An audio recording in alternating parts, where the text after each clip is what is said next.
Moko, les péripéties d'un chat à tête plate. Un chat à l'Élysée. Après 10 minutes interminables, les adolescents déchaînés relâchent enfin Moko.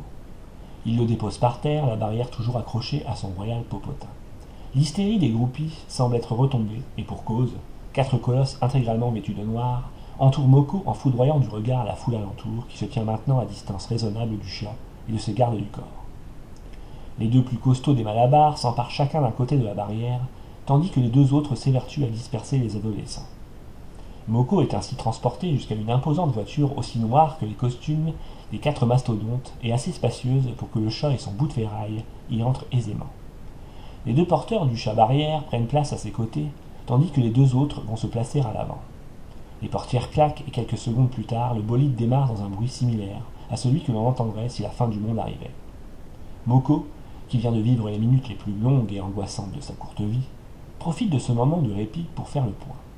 D'abord, de parfaits inconnus avaient osé investir les lieux de sa sieste. Ensuite, ils avaient commencé à faire tout cet horrible boucan qu'il avait réveillé alors qu'il avait besoin de dormir encore 10 ou 12 heures supplémentaires.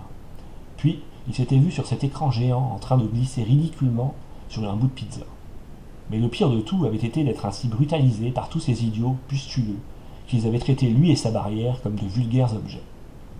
Maintenant, à l'arrière de la voiture apocalyptique, il se demande ce que peuvent bien lui vouloir les 4 géants et s'interroge quant à leur destination. Il décide de rester calme et de patienter.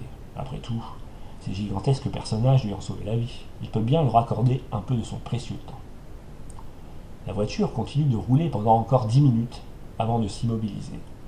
Les portières s'ouvrent et Moko en est extrait de l'engin de l'enfer. Il se retrouve dans une large cour pavée entourée de luxueux bâtiments. Avant qu'il ne puisse poursuivre plus attentivement son étude des lieux, les 2 gorilles soulèvent la barrière et emmènent Moko directement vers le bâtiment principal. Le chat est ensuite emmené dans une suite fastueuse où trône un immense lit rempli de coussins moelleux, ainsi qu'une magnifique baignoire remplie à ras-bord d'eau fumante et de mousse délicatement parfumée.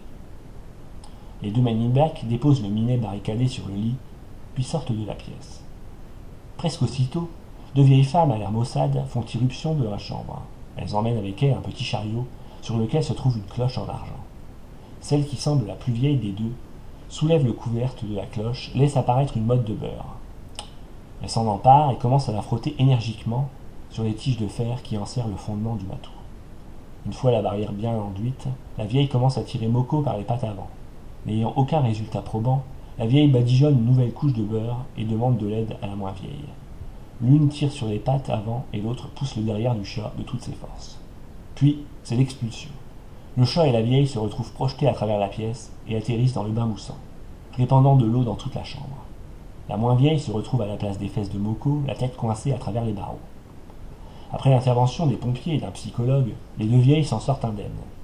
Quant à Moko, le bain lui a fait le plus grand bien et la motte de beurre lui a rempli l'estomac. L'heure est maintenant à la sieste et le matou qui sent la rose s'affale dans les coussins et commence à ronronner de plaisir. Le répit est cependant de courte durée, puisque l'on cogne à la porte. Moko commence à en avoir marre que l'on interrompt sans cesse ses siestes, mais daigne tout de même tourner la tête vers le nouvel arrivant. C'est un homme vêtu élégamment, le ventre bedonnant, et qui possède une moustache impressionnante. Il salue Moko qui le regarde d'un air endormi, et commence un discours enflammé en gesticulant dans tous les sens. Quand il s'aperçoit que le chat s'est endormi et ronfle allègrement, il décide de sortir et de le laisser se reposer. Mais demain, ce chat bizarre devra faire son travail et l'aider, lui, le président de la République, à reconquérir le cœur des Français.